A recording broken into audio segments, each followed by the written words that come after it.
everybody. Welcome back to Catchupalooza. My name is Z Garcia. I'm Camilla Cleghorn. I'm Roy Kennedy. And I'm Mike DeLisio. And I just taught these three how to play Menara. Now, to be fair, this is Menara Rituals and Ruins, the expansion box. I didn't keep the other one. I kept everything in here. But I only taught them the base game, is what we learned. Menara is a cooperative game, a dexterity game, a push your luck game. It's a lot of different things, but you are trying to build a structure together, not have it topple, and complete a certain number of floors in that structure. You have to manage colored pillars. Then you have to make sure you have the right ones at the right time. You need to manage what level you'd like to attempt to accomplish, easy, medium, or hard. You don't know quite what you're going to get. You have to manage the fact that many of these floors, well, all of these floors, have irregular, bizarre shapes. Crazy. So you have to manage that as well. Lots of those kind of little things, but the game generally, I would say, and you guys probably agree, it's a fairly easy game. I mean, it's not not easy. Jenga. No. Yeah. It's not mass market easy, maybe, right? But Yeah. it's fairly easy. Though a little complex for a party game, maybe. Right. Yeah, Right? for sure. So, you guys had obviously not played this before. I know you said you were interested in trying it. Oh, for sure. Because you This were is definitely on my list. familiar with it, or you kind of knew of I it. saw it on a ton of your lists. I saw you put it on top 10 lists and Yeah. your top 100 and things like that. And you repeat it over and over again. It's a cooperative, like, stacking game. And I love a lot of games like Rhino Hero and Junk Art, and those are normally competitive games. I was like, oh man, it'd be cool to see how that's done in a cooperative setting. Right. Yeah. What about you guys? I knew it was cooperative. I knew it was dexterity, and both of those are like right up my alley. So I was really excited to try this one. It's one I requested to try. Yeah, I knew of it, and I was happy to try it. I hadn't gone out of my way to play it, but I knew kind of what it was about. Okay, well, let's jump right into it. What did you guys think? I mean, as you were playing, we obviously it ramps up, and when it ramps up, Yeah. the tension rises, the sweat pours. Let's say. Yes. Breaths are What did you held. guys? How did it go? How did you feel about it? It's interesting you said a minute ago that it is maybe a little bit more complex than you normally would think of for a party game. Right, sure, And for sure. I guess my initial thought, because we just got done playing this and we're filming that now, is that I wonder if I like that juxtaposition of it's kind of a silly. I tend to think of dexterity games as silly stacking, very kind of vibrant and exuberant. And there was a little bit of that here, but there was also like a lot of thought. Yeah. Yeah. You know what I mean? Would you call it strategy? There is some strategy Yes, here. There's definitely. definitely Yeah. some strategy. And I guess I'm not sure if that balance was just right for me. It's like, at times I wanted the silly more, I guess. But that could just be me as a gamer. What kind of my Right. expectations going into a dexterity. Sure. And I think I would be get on it. the other side of that teeter-totter, whatever, where I'm not a big party game person. This is the type of party game, as we're I wouldn't even kind of consider referring this to a that. party game I at this wouldn't point, either, yeah. but like if I'm going to play a party game like that, like this is more of what I would go to because it is fun, it's exuberant, it's all those things that people usually go to a party game for. I felt in this, and I'm a real big fan of real time, which is not real time, but it has that tension, that same kind, and that's Oh, yeah. why I like it, and so it's not real time at all, but it has that building and that tension, and for me that is that fun, and you're just on the edge of your seat the whole time, and I really, really like that. So I think that, again, not a party game, but this is what I would look for in those situations. I would be more willing to pull this out than probably 90% of the party games that I played, if it was with a group that I think could handle those conditions, I'm just saying, I did actually make the thing balance. Right. I love dexterity games. I like Rhino Hero is like one of my favorite games. I think it's a blast to play. I've even like tinkered with like playing that cooperatively with my kids and stuff like that, just stacking up the Rhino and stuff like that. This is like a advanced gamer version of that sort of thing. Like I would not consider this a party game at all. Like you take this out when it's like, we're gonna play a dexterity game, you like dexterity games, let's add this stressful cooperative game that has like a little bit of like trying to guess what's in the piles and mitigating the stuff and like trying to play your odds a little bit, like that press you luck, like you said. It's like, well, if we draw that one tile, we can't do it, so it's gonna add another floor. It's gonna make the difficulty of the whole game even harder. I do like that it scales in difficulty. difficulty. You can start with less floors that you have to build or more floors you have to build. So that's really cool if you're playing with younger people or people that aren't as comfortable with dexterity. You can say, oh, we're going to start on easy. And if you want to ramp it up for even more gamers and be like, let's play on a harder level, you can make it all that stuff happen. Yeah, there's 3, actually, I may interrupt you. There's 3 difficulty levels. You guys played medium. Right. 2 things change, okay? The original goal is 4 floors. Though as we miss goals, that goes up. And as we grow our base of the entire structure, that goes up. So eventually it's 5, then 6 floors, whatever. We had to do, I think 6 we had to do, or 7. We had to do 7. So that's one thing that changes, the beginning threshold of floors, and then the number of pillars in everyone's hand changes.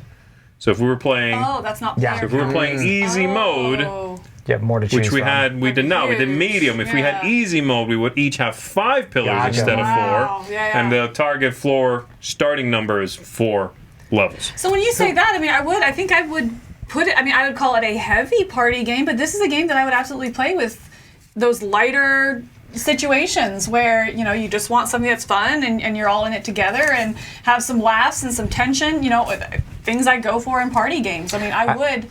I think what it play plays it against back. from what Mike said, where he feels like he wants a dexterity game to be lighter. There's a lot of things in this that are like actual meaningful decisions. It's like, do we put a tile on the bottom? That's a big deal because we're going to add another thing, but we might need it.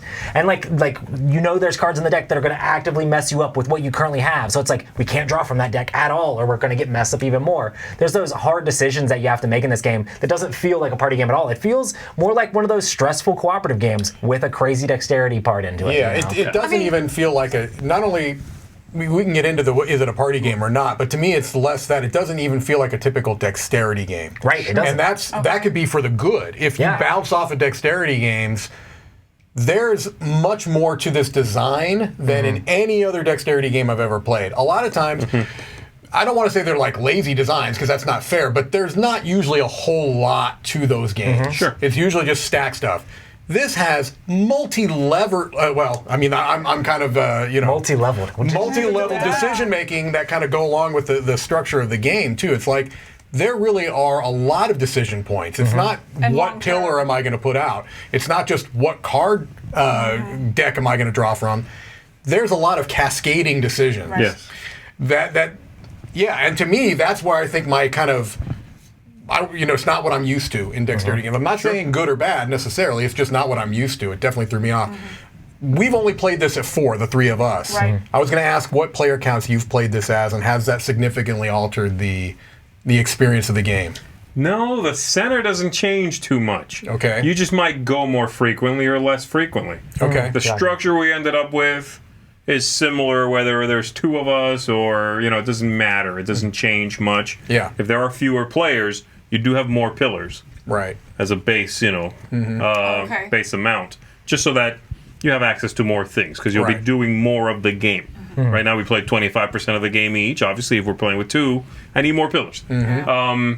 But the market is the same. There's 6 there, so you can trade with that. The difficulty settings are the same, 4 or 5 levels or whatever, so it doesn't really feel any different. Okay. I think the scale's fine, but you were talking about how, the dexterity thing is strange in this one. That's one of the things I like about this game. Yeah. For a dexterity game, it's super weird. Yeah. It is. For a co-op game, it's super weird. So that, it's sort of, it lives in a space where not a lot of other games I could say, oh, you know what this is like?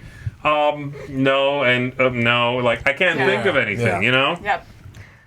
I do love the cooperation in this game. I mean, there is a lot. We had a lot of table talk in our game, trying to Right. talk things out together and work together and being like, oh, what are the odds on this? And oh, what at this table? But maybe we need to draw try from that that, stack. right. And even though there's a lot of that stuff, I don't feel like it could really come down to like an alpha player thing because still the person whose turn it is the person that has to put stuff out on the board. Yeah. They're going to have to put the thing there. And so whether they're the steady hands person or not as steady, they're going to be the person putting the thing out. So you might have to base that on some of your decisions as well. So it adds a ton of cooperation, all that stuff in a crazy dexterity game, and I really enjoy that stuff. Our game came down to the wire. It Yeah. did. A lot of It games. was, and that's what I was going to ask you, is that you're the only one here that's played this Yeah. before. Do you find that more games than not kind of come down to the wire, whether you win or lose? Here's what's funny. I've won many more times than I've lost. Okay. I think the game is fairly easy to win. So again, I would say, I don't know, 85% of the games played have won. Okay. Yeah. And yet, every single one of them I've played feels like we are about to lose and just barely won. Okay. That's awesome. Yeah. Mike, I'm not saying a word, Roy. your mouth was agape. What am I gonna do? Your mouth was agape. It always Which is feels what I that want way. in a game like It this. always. It's never like sometimes you'll play, I don't know, Pandemic. Right. And it's like, oh, look at that. No outbreaks. We barely had any of this go wrong. That Right. disease got cured very, very quickly. Yeah. This one always manages to feel like you are about to lose for like the last third of the game. Right. Every time it's your turn, like, we're going to lose. I know we're going to lose right now. And then usually you do win. Like I said, the stats are definitely in the One of favor those of games you don't winning. give up on until it falls because Yeah. So it's got never a weird hopeless. feeling where Yeah. it usually rewards you with a win, but gives you the tension of almost losing. That's For a basically nice chunk of- exactly what I want in a That's what cooperative you game. want. that's exactly. Like I don't, Yeah. I'm weird. Like I like to actually win cooperative games, but I want to feel like I'm losing the whole time. Right. Yeah. You know, I want to feel like I'm going to lose, but then I want to squeak out that win at the end. I don't like a game that just beats you over and over and over again. It feels impossible. This game, Or has those it rewards obvious you with moves, that like, actual win. obviously I'm going to do this and Right, that, yeah. and then we won again. Right. Yeah. No, Yes. that's a really sweet spot. That's how this feels. Yeah. Yeah. All right. So there's not a whole lot else to it. It's a, you know what it is now. Let's go ahead and go around the horn and see what you guys thought. Would you bury it, bring it, or buy it? And hopefully those things are kind of obvious, or you can explain them. All right, Mike, what do you think? Let's start with you. Menara. For me, this is a bring it. This is one that I would play if someone was wanting to play it. I don't know that it's one that I would come back to very often. That's why it's not something I feel like I need in my collection. I don't really have a lot of dexterity games in my collection. Very few, actually. Right. But you are very right. This carves out a very unique niche, both in the cooperative game genre and in the dexterity game genre. So I'm glad it exists. I'm glad I played it, and I would play it again if somebody wanted to. Yeah. Yeah. Actually surprised me. I thought you would be a bury it. So. No. Yeah, that's good. Yeah. Yeah, I'm glad you liked it. Yeah. Roy, what do you got? So for me, I'm actually going to say buy it. I love these style of games. I've always loved that sort of stuff. I've said that over and over again. But I love cooperative games as well, and I love working together on something like this, like trying to figure out how to carefully stack the things up and mitigating through all the stuff. Yes, it is a little bit fiddly with all the different rules and things like that, like Mike was saying, but I'm a gamer. I enjoy that sort of stuff. I enjoy min-maxing through the stuff and being like, oh, what cards are left in that deck? Oh, we might not want to draw from that one because this card could wreck us. I enjoy all of that stuff in gameplay. So for me, I can see this going really highly for me, and I really enjoy it a lot. So that's Menara for me. Yeah, good. Another thing I want to mention, since you said it is kind of fiddly, another thing, which gamers probably won't care about as much, it can be a little long. Yes. Yeah. As if you're used to Jenga, this is not 20 minutes. Yeah. No. So there's that too. But I don't know if you guys will agree with me. It doesn't feel long. It did not feel like our The time 90 was- minutes. Yeah, Going you're like by really literally quick. like, you start getting more and more and more Right. laser focused, so that Yeah. time melts away. You're very I engaged. But it was funny because when it was done, I think all four of us were like, okay, hold on, I Can need to take a breathe break. now. You need a break. You do need a break. Yeah. Right. Another thing that always Intense. happens, I'll let you talk in a second. You're fine. Another thing that always happens in the game, I've never not had it happen, about halfway through, the phones come out and people start taking yeah. pictures. I actually did. Like I took a always, picture on live because stream. these are so weird shaped, and the whole thing starts to take on this modern art vibe I love it. much. that it looks really cool in pictures. It just starts to look cool. Yeah, for sure. Right. All right, what about you? For me, it's definitely a buy it. I mean, without a doubt, it like Roy said, it's a lot of itches that are like, yes, I want that cooperative nature. And I mean, even as we were playing, we're kind of riffing on each other in the beginning, but then at the end, it's like, oh, you can't do it, oh, the traitor. And at the end, we're like, you can do it. I believe it. We can do this. Yeah. I love that. I love that just cooperative nature, the way that brings you together like that, the tension of it.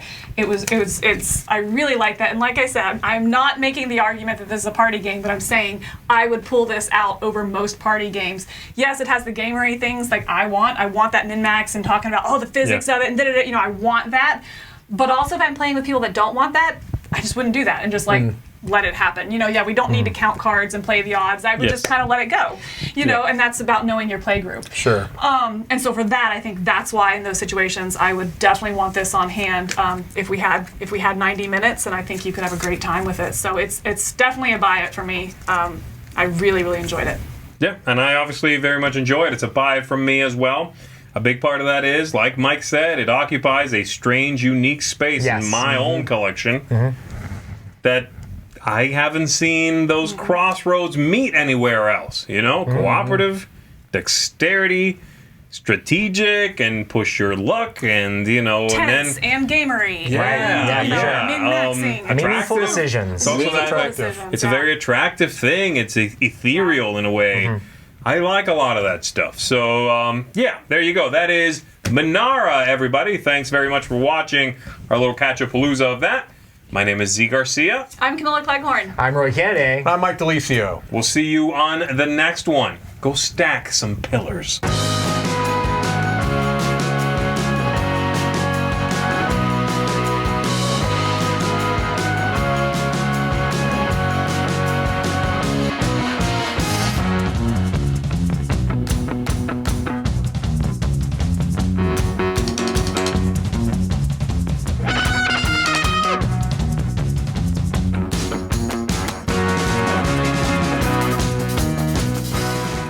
Try to pull one that doesn't make a top one. Go ahead. I that red one right there, dare you you. wanna I take don't it think here. anything This will. one. I think it always will. I was wrong. I was wrong.